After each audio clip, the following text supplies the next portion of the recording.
शाम का वक्त था और बाहर मूसलाधार बारिश हो रही थी। आर्यन अपने पुराने घर की बालकनी में खड़ा चाय पी रहा था। तभी उसकी नजर एक बूढ़े आदमी पर पड़ी जो पूरी तरह भीगा हुआ था और उसके दरवाजे पर खड़ा था। आर्यन ने दरवाजा खोला। उस बूढ़े आदमी ने बिना कुछ कहे आर्यन को एक छोटा सा लकड़ी का बक्सा थमाया और अंधेरे में गायब हो गया। बक्से का रहस्य। आर्यन ने जब बक्सा खोला तो उसमें सिर्फ एक पुरानी घड़ी थी। अजीब बात यह थी कि उस घड़ी की सुइयां उल्टी दिशा में चल रही थीं।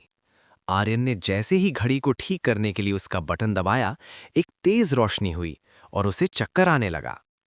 जब उसकी आंखें खुलीं, तो आर्यन दंग रह गया।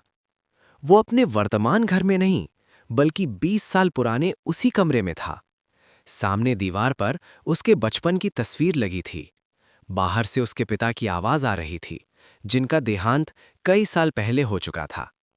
एक सुनहरा मौका। आर्यन समझ गया कि वो घड़ी कोई साधारण घड़ी नहीं, बल्कि एक टाइम मशीन थी। उसने तय किया कि वो आज का दिन बदल देगा, वही दिन जब उसके पिता का एक्सीडेंट हुआ था। आर्यन भागकर बाहर गया और अपने पिता को घर से निकलने से रोक लिया। उसने इतिहास बदल दिया था। अंजाम। जैसे ही उसने अपने पिता की जान बचाई, घड़ी तेजी से घूमने लगी और आर्यन वापस अपने वर्तमान यानी प्रेजेंट में आ गया। अब सब कुछ बदल चुका था। वो अब एक आलीशान बंगले में था और उसके पिता उसके सामने बैठे अखबार पढ़ रहे थे। आर्यन की आंखों में खुशी के आंसू थे, पर तभी उसकी नजर हाथ में पकड़ी घड़ी पर पड़ी, जिस पर अब एक नया संदेश लिखा था। हर बदलाव की एक कीमत होती है। जब आर्यन ने आईने में अपना चेहरा देखा, तो उसके पैरों तले जमीन खिसक गई।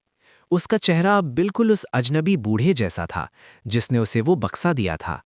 उसे समझ आ गया कि वो खुद ही भविष्य से अतीत में आया था।